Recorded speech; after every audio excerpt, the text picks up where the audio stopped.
السلام عليكم ومرحبا بكم في قناة كويزين. في وصفة اليوم ان شاء الله راح تكون بسكويت للشاي او القهوة. كما تعرفوا رانا في فصل الشتاء كامل تحتاجوا لهذه الوصفة، سجلوها ما لا عندكم وما تنسوش ديروا لي لايك وتشتركوا معايا في القناة.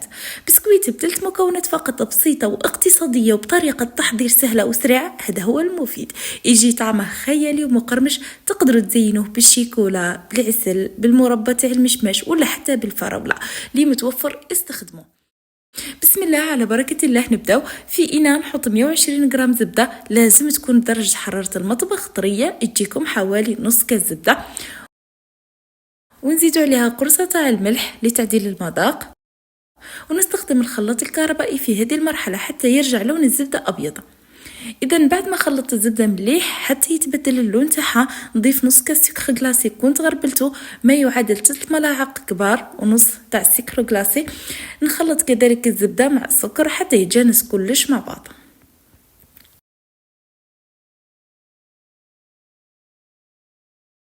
ومن بعد نزيد عليهم حبة البيض تكون تاني بدرجة حرارة المطبخ، ونزيد ملعقة صغيرة من الفانيليا سائلة أو بودر اللي متوفر عندكم استخدموها، ونخلطهم حتى نتحصل على هذا القوام اللي يكون كريمي.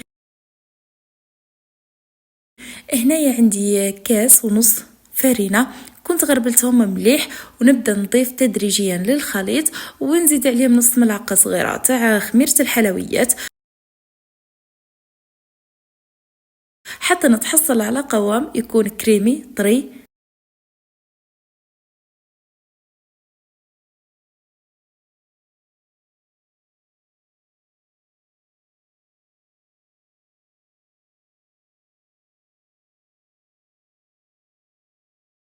بهذا الشكل كما راكم تشوفوا.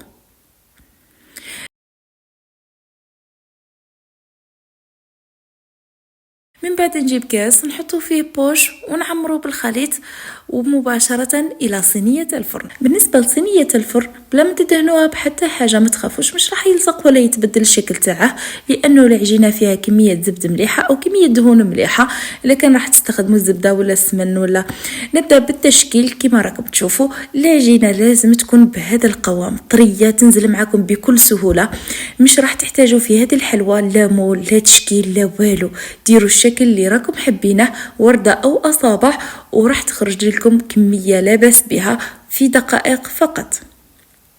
من بعد ما تشكلوها ضغطوا بصبعكم برك في نص الوردة، من بعد عمروا بواش حبيتوا كما قلت لكم، بالمربى المشماش أو الفراولة ولا حتى بالشيكولا.